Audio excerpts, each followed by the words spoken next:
Praise lord. ఈరోజు వాక్య ధ్యానాంశంగా మత్తయి సువార్త 7వ అధ్యాయము 8వ వచనం చదువుకుందాం. అడుగు ప్రతి వాడును పొందును, వెదుకువానికి దొరుకును, తట్టువానికి తీయబడును. ఎంతో సంతోషకరమైన వార్త. కానీ ఇక్కడ మన దేవుడు ఒక అల్లావుద్దీన్ లాగా మనం అడగగానే ఇచ్చి ప్రతి కోరికలు నెరవేర్చేటువంటి పరిస్థితి ఉంటుంది. అలాగా దేవుణ్ణి మనం చూడకూడదు అని ఈ వాక్యం మనకి తెలియపరుస్తుంది. కానీ నీవు అడిగిన ప్రతి ప్రార్థన కూడా ఆయన లెక్క చేస్తాడు, ప్రతి ప్రార్థనకు కూడా ఆయన విలువిస్తాడు అన్నది కూడా మనం గ్రహించాల్సిన అవసరం ఉంది.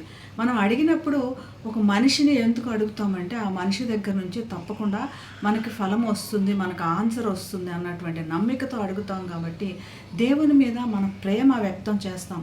అడిగినప్పుడు మనం అడగకుండానే మన అవసరతలన్నీ దేవుడికి తెలుసు కదా, అన్నీ ఇచ్చేయచ్చు కదా అన్నటువంటి వాదనలు మనం వింటూ ఉంటాం.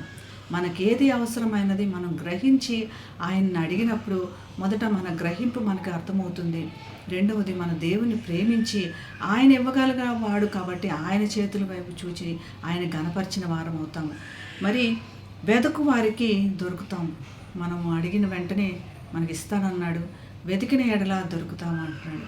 మనం దాని మీద పట్టుదల కలిగి మరి ఇది అవసరము, నాకు ఇటువంటి పరిస్థితుల్లో ముందుకు వెళ్ళాలి అన్నటువంటి విధంగా దాని మీద మాత్రం మనం ఫోకస్ చేసి అటు ఇటు మన దృష్టి మలచకుండా ఇక్కడ అక్కడ దొరుకుతుంది అని కాకుండా మరి దేవుని దగ్గరే దొరుకుతుంది అన్న వారికి తప్పకుండా దొరుకుతుంది. మరి తట్టు వారికి తలుపు తీయబడను అని. మరి ఈ విషయమై కూడా మనం తట్టి పదే మళ్ళీ ప్రార్థన చేస్తూ ఉన్నప్పుడు మరి దానికి ఉదాహరణగా ఒక తండ్రి ఉదాహరణగా మనకి చెప్పబడింది. తండ్రి అడిగినప్పుడు బిడ్డకి చాలా శ్రేష్టమైనది ఇస్తాడు కదా. అలానే నువ్వు అడుగుతుంటే నీకు రాలేదు అన్నటువంటి విషయం అంటే నీకు అది అవసరం లేదని దేవుడు చెప్తున్నట్లు. కానీ నీకు అవసరమని తప్పకుండా నీకు ద్వారములు తెలిసి దేవుడు సరళం చేసి నీ ప్రార్థనలు వింటాడని ఎంత గొప్ప విషయం కదా.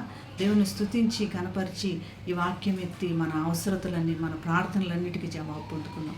అటువంటి కృప దేవుడు మనందరికీ దయచేయని కాక ప్రార్థన చేసుకుందాం. మహాగణుడైన యేసయ్య, నేను స్తుతించి కనపరిచి ఆరాధిస్తున్నాం తండ్రి.